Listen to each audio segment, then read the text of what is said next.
So I was on a roll. I was an executive with a nice salary, annual bonuses and stock options, all the perks. Everything was on track.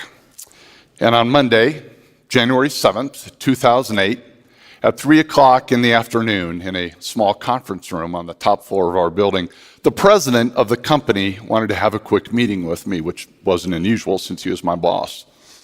But the meeting turned out to be even more brief than expected. He fired me. And I'll never forget how his words just sucked the breath right out of me. And I left the conference room in a dazed state, and I went home and curled up in my bed in the fetal position for 3 hours.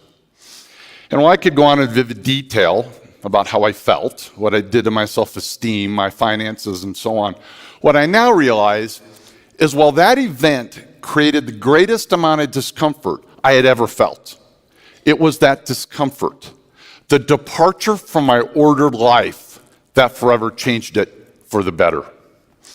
You see, friends, what makes you comfortable can ruin you. And what makes you uncomfortable is the only way to grow. Let me say that again. What makes you comfortable can ruin you, and only in a state of discomfort can you continually grow. Now, I suppose if on January 8th, somebody come up and said, "Gee, buddy, getting fired's a good thing, because now you're really going to grow," I probably would have smacked them. But pretty quickly, I became motivated to start a new journey. And after a couple of years of work with my new team and a PhD friend at the University of Nebraska, we had this epiphany on how to illustrate and apply the science of discomfort and growth. We called the concept the growth rings. The growth rings represent living environments that promote or hinder growth. And that includes everything from your place of work to even a fishbowl.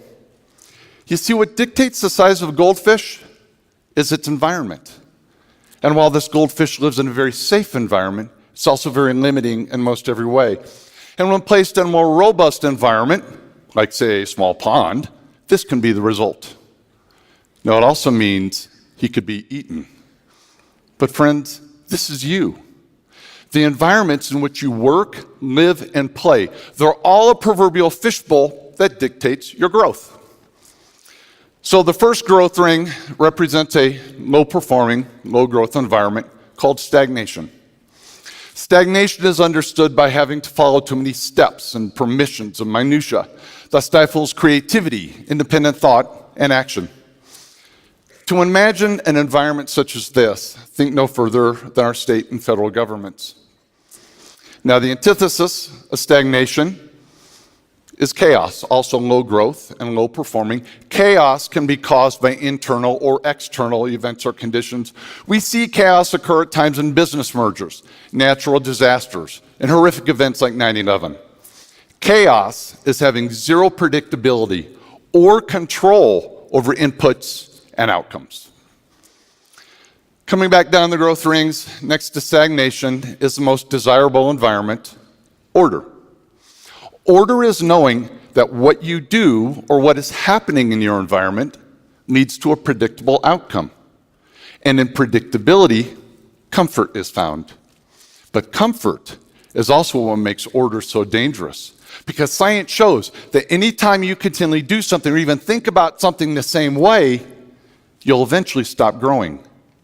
And this applies to every living thing, even our dog. You see, if Aspen had a chance, she'd choose comfort 6 days a week and twice on Sundays. But too much growth-limiting order would have prevented her from becoming a therapy dog. And had this been allowed, think of the lives this gentle soul would not be touching today. So before your order continues to limit the way you think and act, remember what I said earlier. Growth only occurs in a state of discomfort. Now think about the power of that phrase. Growth only occurs in a state of discomfort. I can unequivocally state I wouldn't be standing on this stage today without my uncomfortable, order-disrupting day 9 years ago. By the way, I'm not recommending you go get fired to see if it leads to a TED Talk, but when you feel discomfort hit, That means you've entered the complexity ring. Complexity is nothing more than changed order. But when your order is changed, outcomes are no longer predictable, and it's unpredictability that makes you uncomfortable. And while most times your visceral response to discomfort is not just no, but hell no, you can actually learn how empowering it is to consciously acknowledge discomfort and then, when appropriate, choose complexity over order. And I know seeking discomfort sounds odd, and not many people do it, but you have to learn to embrace it because it's the only environment where sustained or exponential growth can occur. Okay, to weave high growth complexity into the fabric of your lives, there are three primary ways it can be triggered. Complexity trigger number one is it can be forced upon you. When I got fired, I didn't have a chance to stay in order. Complexity was selected for me. And when this happens, how much you grow depends on how you respond to it. Now, I could have remained angry. I could have used it as an excuse. But what I actually learned is that I suck as an employee. And I'm much better off accepting the risks of running my own company. Complexity trigger number two, someone can help you get there. This is the role of parents, teachers, coaches, and bosses, because left on their own, people will consciously or subconsciously select the comfort of order.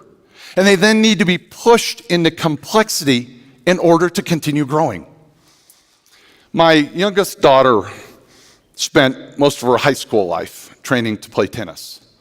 And her coach was pretty familiar with our work on complexity and the growth rings. So I called him up one day to check on Maddie's progress, and I was able to phrase my question like this. I said, "Hey, Lee, how long has it been since Maddie's been pushed deep into complexity?" Lee's response, "Funny you'd ask, Bill. We got there yesterday.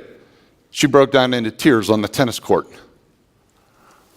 Well, knowing how tough my daughter is, and the fact that she never cries, told me she was deep into complexity. But friends, this is where critical developmental decisions are made, because the old Bill, the pre-growth ring Bill, would have intervened and wanted to know what was making her so uncomfortable. Then I would have done everything I could to try and get her happy again. What I really would have been doing is removing the complexity and putting her in order. I actually would have been stifling her development. But the new post-growth ring Bill relished in his daughter's discomfort. And it was the coach's next words that told me everything I needed to hear. He said, "But Bill, I got to tell you, it took a heck of a lot more to get her to the limits of complexity this month than it did last month." Discomfort was causing her growth. Okay, but what if you're not lucky enough to live or work in a robust, high-growth environment? What if you're stuck in order, or even worse, stagnation? Well, the great news is everyone can trigger complexity at any time. So complexity trigger number three, trigger it yourself. Take a journey with me back to Montgomery, Alabama in the 1950s. Imagine, if you will, a young girl who's black, and she attends an all-black high school. And she takes a city bus to get there and home, which wasn't unusual in that era. And on March 2nd, 1955, she boards the bus to come home from school, and she sits near the back in the first row of seats where blacks were allowed to sit. And as the bus continues to fill with white people, there's eventually no more room in the front of the bus. And according to local law, she needed to move further back to create room for white people to sit. You see, Montgomery had an order in place that, when followed, led to a very predictable outcome: repression of people with little conflict. But 15-year-old Claudette Colvin had just spent the last month in high school studying black history, and she was understandably fed up with the historic and existing atrocities. And so on this day, she decided she didn't like Montgomery's order. And by refusing to give up her seat, She sent a community, our laws, and our entire country into complexity. Yes, 9 months before Rosa Parks made her famous decision to stay put, it was a 15-year-old girl that was handcuffed, dragged from the bus, and taken to prison. It was Miss Colvin, not Rosa Parks, who first fought the law, and by the way, was also the star plaintiff to testify in the famous lawsuit that went all the way to the U.S. Supreme Court. So, I use Claudette's actions not to heighten awareness of race issues, although that's not necessarily bad, but I use it as an example of every issue, of every situation in an ordered environment. It's a real and perfect example of complexity forcing people, our communities, and our courts into discomfort, and the downstream impact that can occur anytime someone elects to move from order. Dr. Serene Jones, in a recent book, summarizes this concept very eloquently. She said, "The constant facade of order hides the wilderness that is craving to seep out and teach us that life wasn't created to be what we think it is. Beyond words, we must experience the wilderness to be taught what cannot be otherwise known." So friends, it's not the discomfort of losing a job. It's not having a child break down on the tennis courts, but it's order you should fear the most because it is a threat. And order disrupting people like Jesus, Galileo, Claudette Colvin, Aspen's trainer, and maybe even a few of you have already proven. Now think about this.